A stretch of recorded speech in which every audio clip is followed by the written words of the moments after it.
So from amongst these groups, and from amongst these individuals, just by way of summary, then the most prominent group who's responsible is the group called Al-Ikhwaan Al-Muslimeen. Al-Ikhwaan Al-Muslimeen, the Muslim Brotherhood. And this group began in Egypt in the late 20s, 1929 specifically. And the man who was behind this group was called Hassan al-Banna. And this man was a Sufi. He was a Sufi, a man who would visit the graves. He was a member of a Sufi order called the Hasafiyya. Hasafiyya. And Egypt at that time was a place in which there was a British occupation. And so this man, Hassan al-Banna, he basically decided to set up an organization which would try to unite the Muslims. And his concept of unity was not the concept of unity that we understand as people of the Sunnah. Why? Because as people of the Sunnah we understand that we can only unite upon the book and the Sunnah and the Aqidah and the manhaj of the Salaf al-Salih. However, this man, his innovation was that we unite with everybody with whom we have something in common. And as for all of the affairs of difference, then we pardon each other, and we forgive each other, and we overlook each other. And this principle was such that he even included the affairs of innovation and the affairs of shirk. So for example, amongst the people that he united with, or that he called for unity with, was the Rafida Shia. The Rafida Shia of Iran. Those people who revile the companions, and they have beliefs of shirk in their so-called imams and the so-called sons of Allah, the ayatollahs as they say. So he had no problem with uniting with them. And he has certain statements where he says that the people of the Sunnah and the Shia, both of them are upon the same thing. Both of them are upon naqa, upon purity. These are his words. Likewise, with all of the various groups of innovation, such as the people of Ta'til, those who negate Allah's names and attributes, the people of I'tizal, the people who, for example, deviate on the issue of Qadr, or the Jahmiyyah, or the Sufiya, or the Mutasawwifa, or the Rafida, as I mentioned, until even the Christian Copts. There's a large community of Christians, they are known as the Copts in Egypt. Even with them, they open their arms to working with them.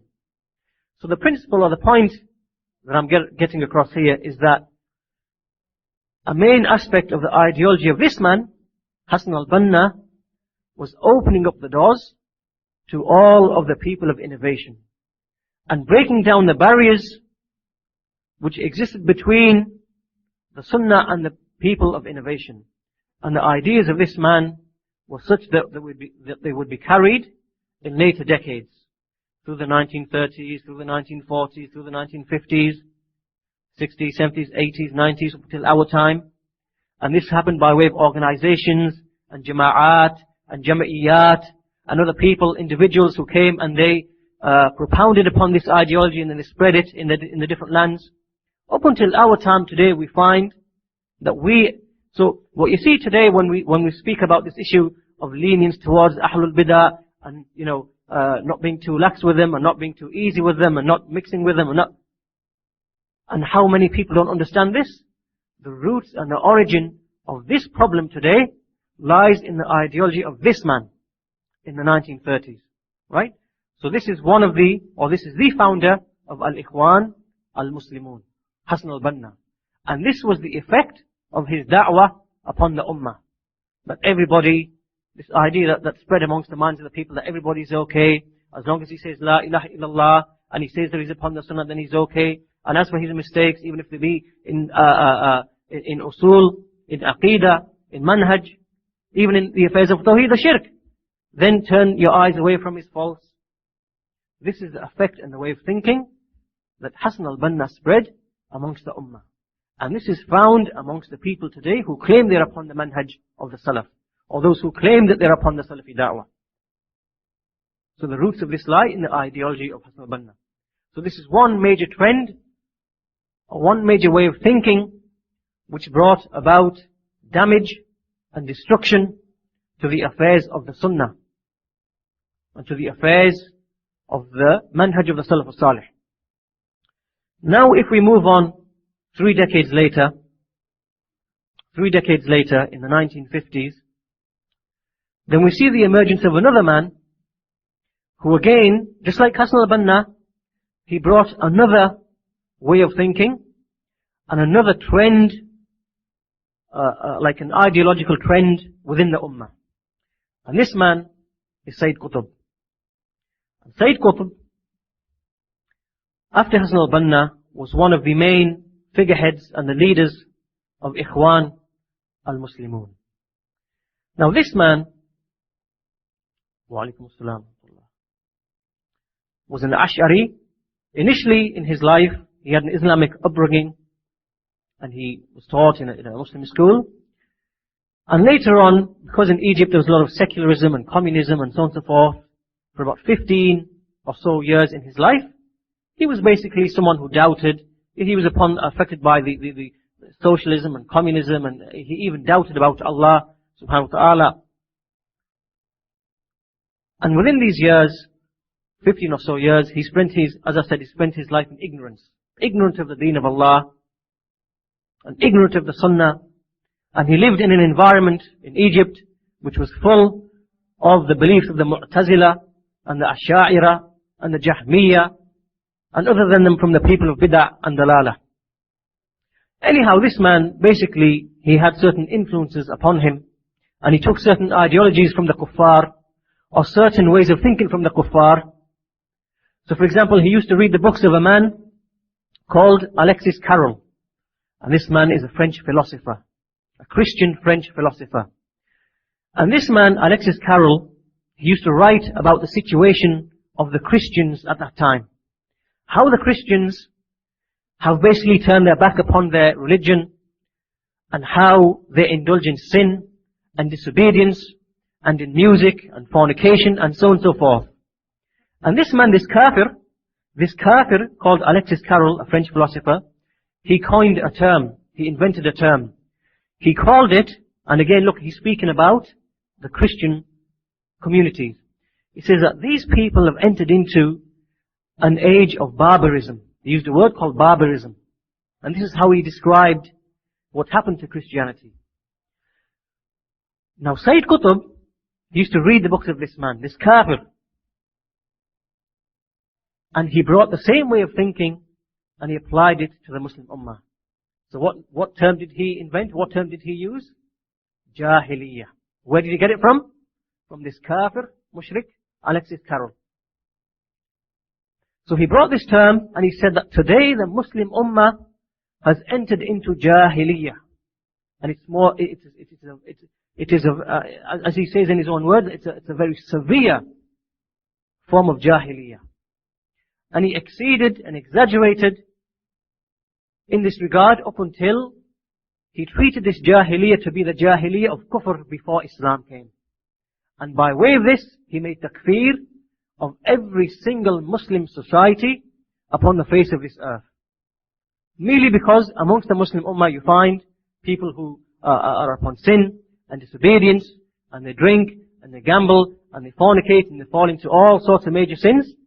So being affected and influenced by this man, this kafir, mushrik philosopher, then he brought this ideology amongst the Muslim Ummah, and by way of it, he made takfir of the Muslim Ummah.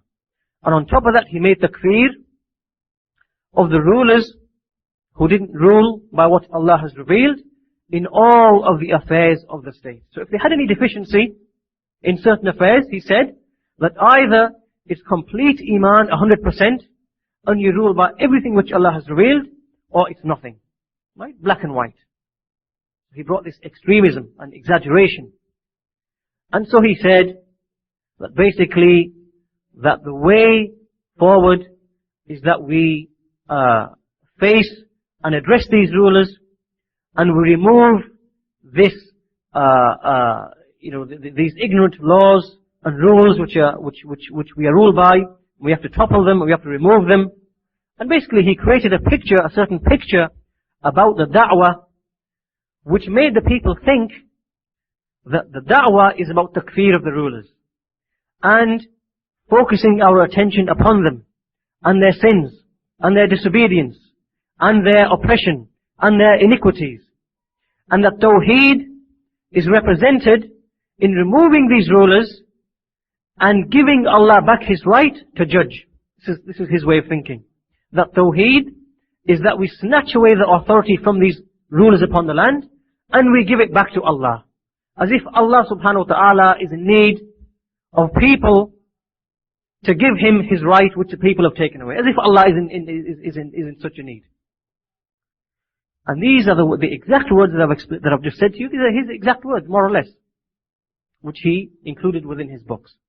So now the point to understand here is that by way of the writings of this man and the books of this man, a new ideology emerged within the Muslim Ummah. And it spread from the 50s through to the 60s, 70s, 80s, 90s. And it started in Egypt and it moved to Jordan, Syria. And then over time you found that this ideology found its way in Algeria and now in more recent times in Saudi Arabia. So, on the one hand we have Hassan al-Banna, the founder of Ikhwaan al-Muslimeen, who brought this ideology of lenience and accommodation of Ahlul Bidah.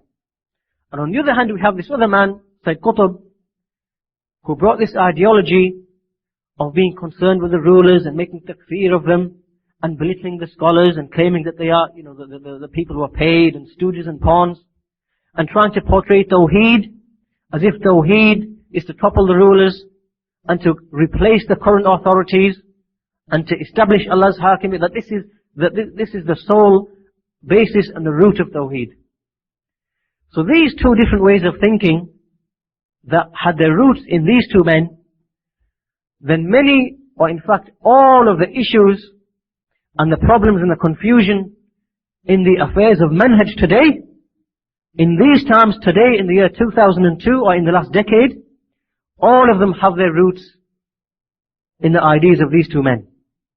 And many of the people who are involved in da'wah in this time, whether they are individuals or organizations or jama'at or jam'iyyat, then you find aspects of these two ways of thinking amongst them. So just to name some examples, people like Safar al-Hawali, he's a Qutbi, he's upon the manhaj of Sayyid Qutb. Salman al-Awda, he's a Qutbi, he's upon the manhaj of Sayyid Qutb. Abdurrahman Abdul Khaliq, he's a Bannawi, he's upon the manhaj of Hassan al-Banna, of accommodating all the people of Bid'ah and Dalala. That many Islamic groups is something good. Why? Because they can compete with each other. And when people compete with each other, then they have more zeal for the da'wah. So there's no problem with Ikhwaan, or Tabligh, or Hizb al-Tahrir. This is a good thing. This is the same ideology of Hassan al-Banna, which Abdurrahman Abdul Khaliq, he innovated into this ummah. Likewise, you have people like Muhammad al-Mas'ari, who's upon the way of Hizb al-Tahrir. Again, he makes takfir of the hukam. And he calls for revolution and toppling and the likes of these affairs. And also you have many organizations in the West like Al-Muntada and Ayana and so on and so forth. And many of these organizations are headed by or are run by people who are corrupted by these ways of thinking, by these methodologies that came to them from the Muslim Brotherhood. Okay? And then you have many other people in whom you see certain manifestations or certain ways of behaving or certain statements that they make, for example, against the rulers and pointing out their deficiencies and claiming that, for example, the scholars of Saudi Arabia, the rulers, that they've thrown the Quran behind their backs, which in essence is takfir of them. You have many people again who you see certain manifestations of these ideologies being expressed upon their tongues. Okay? So now with this background, I've given you this background in order to help us to put into context some of the issues that we're going to read from the statements of Sheikh Salih Al-Fawzan, and in which these affairs of manhaj are clarified, and in which the madhab of the Salaf, or the way of the Salaf, is established and explained. And by way of this, inshallah ta'ala, we can have some clarity, and also it's the basis of unity, or the basis of unity that we call the Muslims too. The Shaykh was asked that does a correct manhaj, correct methodology, does paradise and hellfire depend upon it? هل يتوقف على صحة المنهج جنة أو نار? So the Shaykh replied, yes. نعم. المنهج إذا كان صحيحا صار صاحبه من أهل الجنة. That when a manhaj, when a methodology, when a person's manhaj and his methodology is sahih, is correct, meaning it's upon the way of the Salaf, upon the way of the Sahaba, upon the way of the Imams of the earliest times, like Imam Ahmad, and Imam Bukhari, and Sufyan ibn Uyayna, and Sufyan al-Thawri, and the Imams of the Salaf who wrote books in clarification of this manhaj. And when it is sahih, then he is from the people of paradise. So he says, and then he says, so therefore when it is upon the manhaj of the Rasul sallallahu alayhi wasallam and the manhaj of the Salaf al-Salih, then he will be in paradise by Allah's permission. By Allah's permission, he will be in paradise. وَإِذَا صَارَ عَلَى مَنْهَجِ الضُّلَّالِ فَهُوَ مُتَوَعَّدٌ بِالنَّارِ. However, when he proceeds upon the manhaj of those who are astray, the astray people, which in our times are the likes of Hassan al-Banna, and Sayyid Qutb, and Muhammad Surur, and Abd al-Rahman ibn al-Khaliq, and Aid al-Qarni, and Ayana, and Al-Muntada, and all of these jama'at that you have today, who are run by people who are confused, and upon deviation, and upon misguidance, then when a person proceeds upon the manhaj of the dullal, who are them, then he is under the threat of the hellfire. And then he says, فَصِحَّةُ الْمَنْهَجِ مِنْ عَدْمِهَا يَتَرَتَّبْ عَلَيْهَا جَنَّةً أَوْ نَارٍ. So therefore the correctness of a person's manhaj, and its opposite or its absence, then paradise or hellfire follows on from it, depends upon it. Likewise, the Shaykh, Hafizahullah, was asked, what is Salafiyya? ما هي السلفية? And is it obligatory to traverse upon its manhaj? Is it obligatory to travel upon the manhaj of Salafiyya and to hold fast to it? And so he replies, السلفية هي السير على منهج السلف من الصحابة والتابعين والقرون المفضلة في العقيدة. So he says that Salafiyya is to traverse upon the manhaj of the Salaf. Salafiyya is to traverse upon the manhaj of the Salaf, to be upon the manhaj of the Salaf. From the Sahaba and the Tabi'een and those generations which have been preferred or given excellence. And this manhaj is in Aqidah. And it's in Fahm. Meaning that we have a manhaj in understanding the book and the Sunnah. And in Suluk. Meaning in the way that we behave. And the way that we proceed in the affairs of Ibadah. And the affairs of akhlaq, and other than that. So he says it's obligatory upon the Muslim to traverse upon this manhaj. And then he brings some verses in the Quran, which Ahlul Sunnah use as a proof to show the obligation of following the manhaj of the Salaf, of the first 3 generations.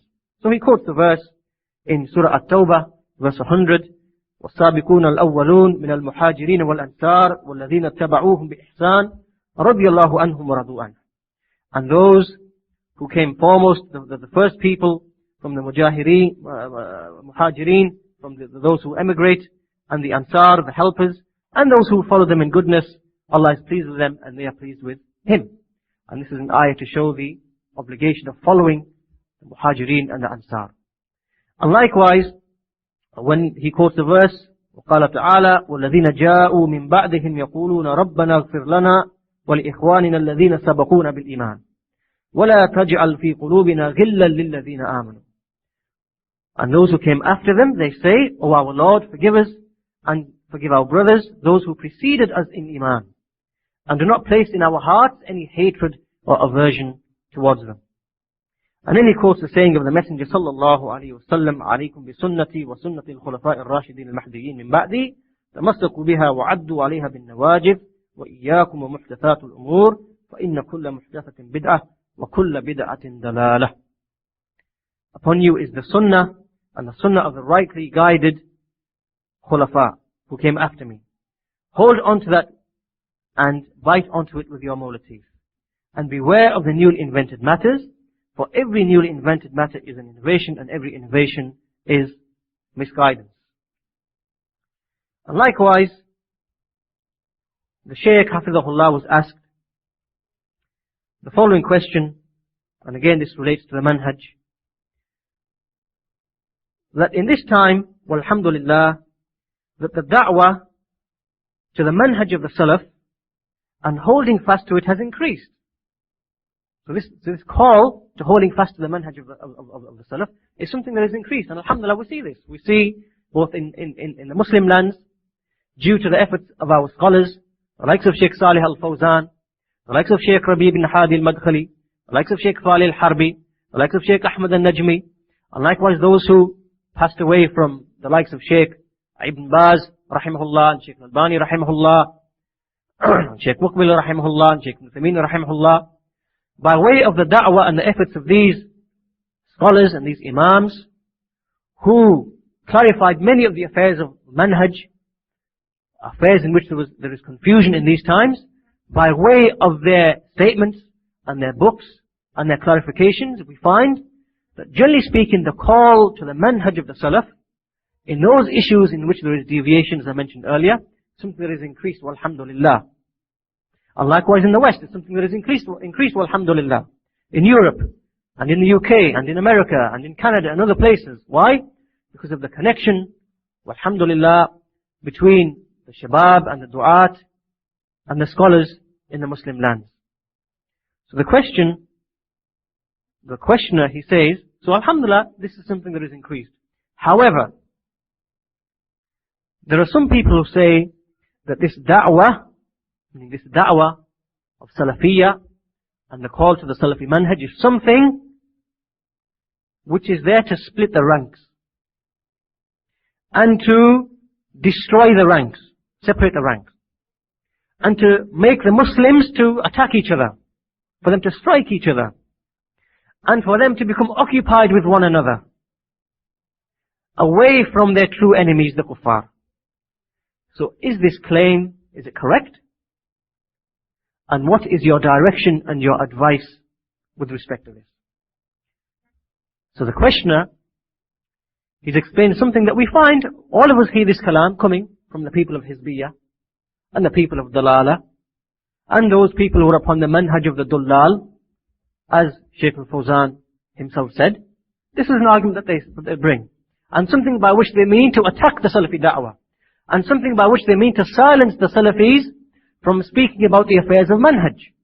The affairs of manhaj which relate to refuting Ahlul Bidah, or the affairs of manhaj which relate to how do we behave with the rulers. Why? Because they themselves are people who are upon the manhaj of Sayyid Qutb and the manhaj of Hasan al-Banna, which is represented in accommodating everybody into their da'wah, to gain numbers, to give their da'wah strength, by which they can then face up to the rulers, or to make takfir of them, or to remove them, or to replace them. So this is a claim that these people bring to prevent the likes of us, who are upon the Salafi da'wah, and who are connected to the ulama, from speaking about these issues, to bring about clarity in this da'wah. So Shaykh Hafizahullah, he replies and he says that this, meaning this claim, is from turning the realities the other way around. I mean, this is a kadhib. And this is someone who makes something black into white, and someone who makes something white into black. He turns the realities the other way around. And then he says, because the da'wah to tawheed and the manhaj, لأن الدعوة إلى التوحيد ومنهج السلف الصالح تجمع الكلمة. Because in fact this da'wah to tawheed that we call to, and the da'wah to this manhaj that we call to is something, or the manhaj of the salaf al-salih, this is what unites the kalima. This is what unites the word. Just as Allah subhanahu wa ta'ala, كما قال الله تعالى وتوحد الصف. Yeah, and it's something that makes the ranks to be one. كما قال الله تعالى وَاعْتَصِمُوا بِحَبْلِ اللَّهِ جَمِيعًا وَلَا تَفَرَّقُوا. So we bring this verse, and hold all of you to the rope of Allah, all of you together, and do not be divided. And this ayah is a proof to show that the basis of unity is the aqidah and the manhaj and the understanding of the Salaf al-Salih.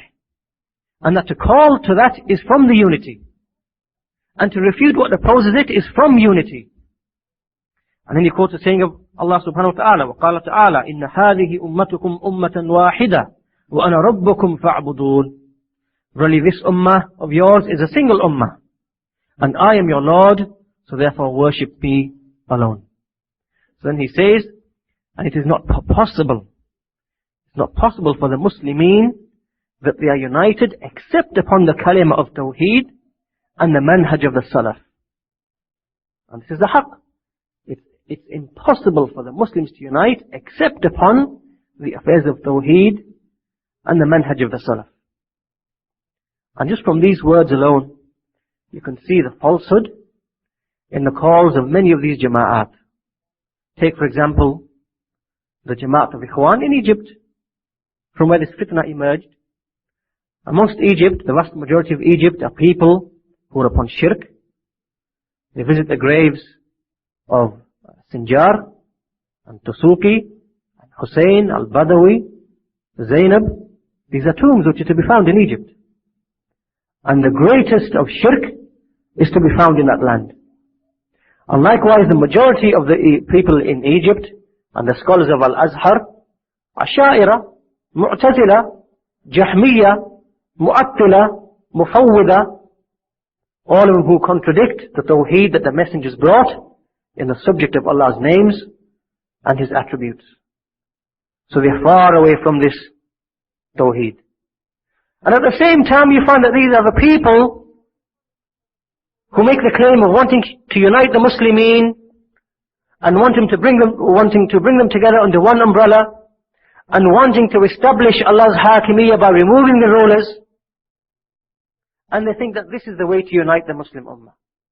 And this is a mirage that they're following. And this is a corrupt methodology that they brought and they spread amongst the Muslim lands, and which you see in the minds of many of the ignorant youth today. This is a great deviation, an extremely great deviation. And the amazing thing is that these are the very same people who say and they claim that we are the ones who are uniting the Ummah, and we are the ones who are removing the differences, which really, it's not removing differences, it's actually accommodating differences. And you people, you Salafis, you are the ones who split the ranks, and you are the ones who create enmity amongst the Muslimeen, and you are the ones who bring about sects and partisanship. As the Shaykh says, this is from turning the realities the other way around. And as the Shaykh said, وَلَا يُمْكِنْ لِلْمُسْلِمِينَ أَنْ يَتَّحِدُوا إِلَّا عَلَى كَلِمَةِ التَّوْحِيدِ وَمَنْهَجِ السَّلَفِ.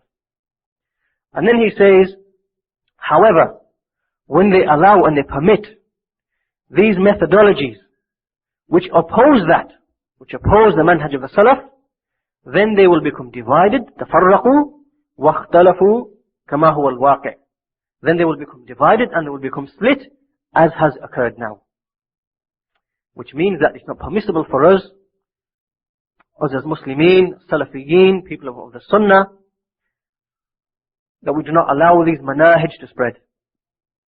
And that we warn against them, and we speak against them, and we speak about the individuals who are upon them, and the organizations which carry them, and propagate them, and the people who try to build a bridge and a middle road between these opposing methodologies and the manhaj of the Salaf. The likes of Ma'rabi and Abdurrahman ibn Khaliq and so on and so forth. These people who try to build a middle path, as they say.